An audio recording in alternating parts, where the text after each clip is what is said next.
Hey everybody, I'm Mike with Omega Survival, and this video I'm going to talk about different knife steels and their uses. Now, you hear a lot of different things out there: A2 tool steels, CPM 3V, CPM S30V, 1095 high carbon steel, LMAX, and things like that, like the 8CR13 MOV, which you'll learn is stainless steel. There are a lot of different types of steel used in making knife blades. I'm sure there are a lot of people and knife enthusiasts out there who are wondering which is the best, what type of steel is better than another, and the different uses and why, which types of steel should be used for different knives and different purposes, what type of steels hold a better edge, what type of steels are better for large knives, what type of steel is better for small knives. And I just want everybody to bear with me. I had to do a lot of research for this video. I actually sat and researched for probably a good 6 hours today, and I barely learned the basics, and I don't have all the different knife steels down. I just learned about pretty much the basic ones used in the knife industry and tool industry. And well, to start off, make it as simple as possible from the research I did, and this is the best description I can come up with for everybody. I hope this helps anyone out there who might want to know the difference in some of the steels, some of the more common knife steels, or possibly you're somebody new to the knife world and they're looking to start a collection, or you just want to have a good knife to fit your needs the best you can. So I hope this really does help everybody. I have to reference this because I had to write a lot of information and cliff notes down, because there's just way too much information unless somebody literally researches knife steels and is an expert in the metal field, and I'm not. I'm just an enthusiast and somebody who wanted to learn more, so I did the best I could to research it and share it with everybody. And to start off, all that's needed to make basic steel is iron and carbon. Over time, knife makers learned that by adding different types of elements to the steel, it can increase the toughness and hardness or corrosion resistance to the steel. These different elements that are added into the steel are what make up the different types of steel blades, and there's advantages and disadvantages to all of them. Each type of steel, for example, certain alloys might make the blade harder. The more hard the steel is, the longer it will hold an edge, which is great. However, if you harden the blade too much, you make the steel less tough and very brittle, which means the steel is less resistant to shock and impact. Unfortunately, a blade cannot be both tougher and harder at the same time. It can only be one or the other. And here's a few differences in the elements used in making different types of steel.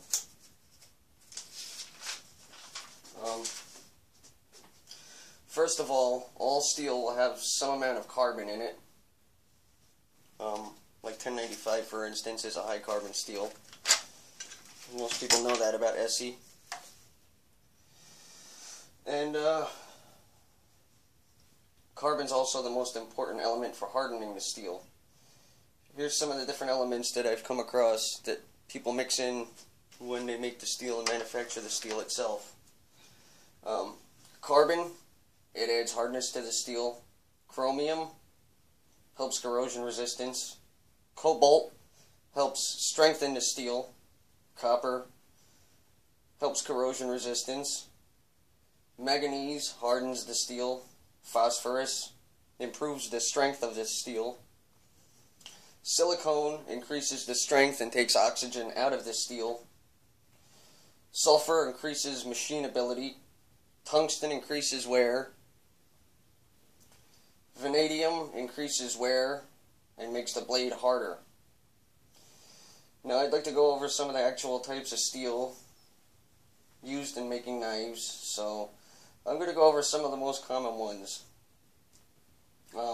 Plain carbon steels.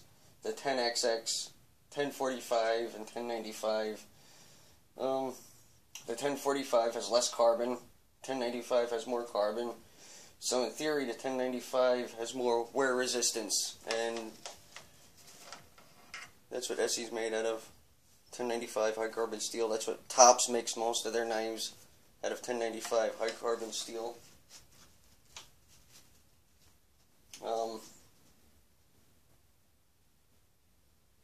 1095 has more carbon, so in theory the 1095 has more wear resistance on it.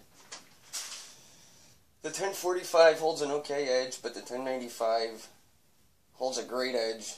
The major difference, or the major drawback, is that this type of steel, 1095 and 1045 and the regular basic carbon steels, are very strong, but they rust very easily. So 1095 usually comes with some type of coating, as everybody knows, from Tops knives and Essie knives and some of the other big ones. And you need that coating. It keeps it from rusting the steel. Now, I don't have an example of alloy steels like 5160. It's a plain carbon steel. It's 1060 mixed with a little bit of chromium, but there's not enough chromium in it to make it a stainless steel. Only enough chromium has been added to add strength in that one steel, the 5160. Now, here's some of the most common tool steels. 52100. It's a high carbon tool steel. And I'm just holding a knife for show.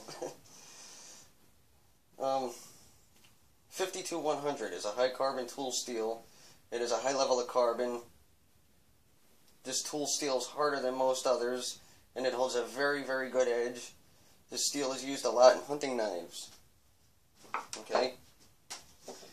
Now, here's a common one. A2 tool steel. Let's see, is this A2? No, it's not. A3V.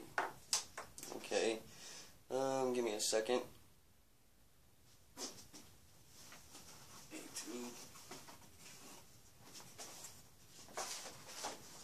A2 is also used in larger knives, by the way.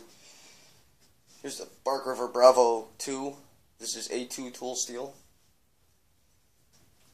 It's a very tough steel, but it has less wear resistance than other tool steels. Okay. Let's see here. Got a lot of information to go through. CPM 10V steel. The CPM in CPM 10V stands for Crucible Particle Metallurgy, and this is one of the most wear-resistant tool steels. This is a really tough steel. I don't believe I have any CPM 10V in any of the knives I have here. CPM 3V. This steel is designed to be tough and have a very high wear resistance, and this is actually one of the most commonly used tool steels for knives. This is CPM 3V, and it's a beautiful steel, beautiful edge. Okay. CPM M4. It's similar to CPM 3V with the same type of wear and toughness. Okay. D2 tool steel. This tool steel has a high level of chromium, but just not enough to be considered a stainless steel. L6 tool steel. Some people consider this to be one of the best tool steels used for cutlery knives, kitchen knives, the kitchen industry. And M2. M2 steel is extremely heat resistant, and it holds a really, really good edge, but it doesn't work well for larger knives. And that's the information I came up with for those.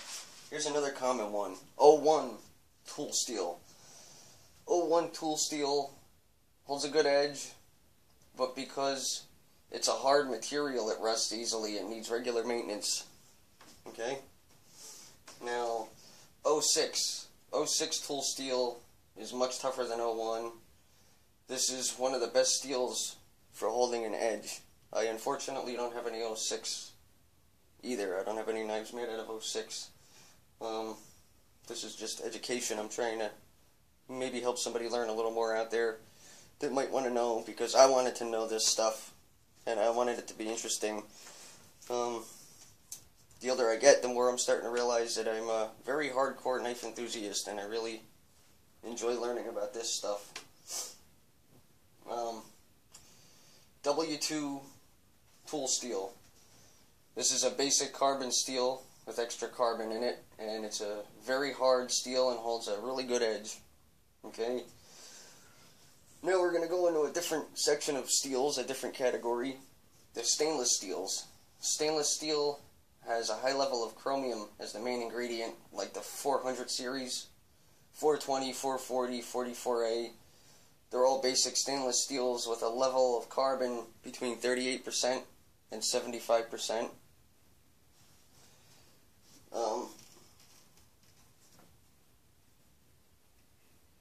154 cm, the 8 CR 14 MOV, and the 9 CR 13 CO MOV, which is what the Kershaw Cryos are made out of.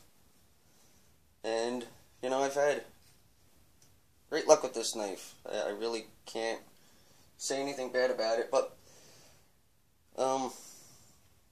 the coating on this knife isn't like the same reasons they use the coatings for the SE knives and top knives and things like that. I believe that they only coated this to look like titanium, because this is a stainless steel. It's actually a really high quality Chinese stainless steel, and it's very corrosion resistant. And AEB1, and they're all basic Chinese stainless steels, and they're not just basic, they're in the higher end of Chinese stainless steels. The ATS series, the ATS 35, ATS 55, are all in the super steel category, and they're used a lot in high-end custom knives.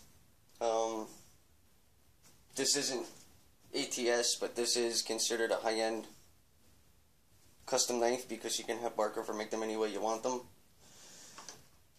Beautiful knives, beautiful handmade custom knives. AUS steel. AUS is very similar to 440, but it has some vanadium in the steel. The BG 42 series, the Bowler M390, the Bowler M680, the Bowler M690, and the N690 are all stainless steels that have excellent rust resistance. And now you have the SXXV series in the CPM family, the S30V, which was designed specifically for making knives, and it's an extremely tough steel and can hold a great edge and is extremely wear resistant. S60V is pretty much the same as S30V, it's just a step above.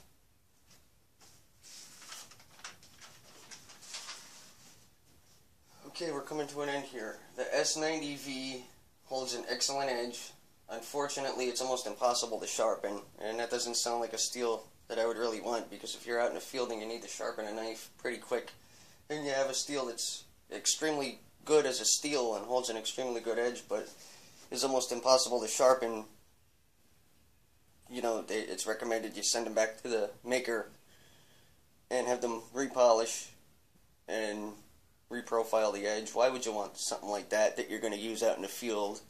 Something that you're going to use a lot. I mean, I would assume it would be something good as far as collectors, if you're just going to hang swords or knives on the wall, but it doesn't just seem to have any practical use to me.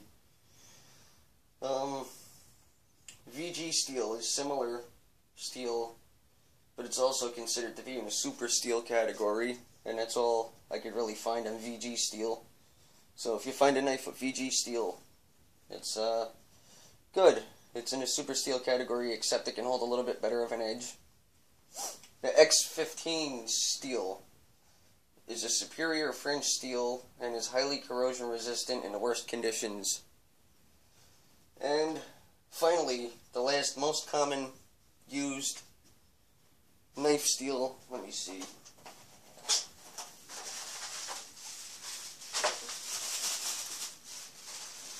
Is a steel that's relatively new, and most people are considering it a super steel. Elmax. Elmax steel is a third generation powdered metallurgy stainless steel. It's a very high performance steel, very high super steel. It's considered a super steel. It's far more superior than the S30V. Elmax is tougher and much better at holding an edge. So if you have a knife with Elmax steel, that's a really great thing. I mean, who would think that there was so much information behind these different types of steels? If you look, there's a CPM S30V, and there's an Elmax, and if you look, you can't tell any difference at all when you're holding a good steel up to a good steel. You just can't. Even with some of the stainless steels, you can't really see this steel because it's coated, but you can see the edge. This holds a really good edge. I've never had any issues with it, even though this is at the most lowest end. I think I paid $30 for this knife, and let me tell you, it's been a true guilt-free workhorse knife. And I was just talking about this the other day in the meeting of the Prepared Minds group that I'm in on Facebook.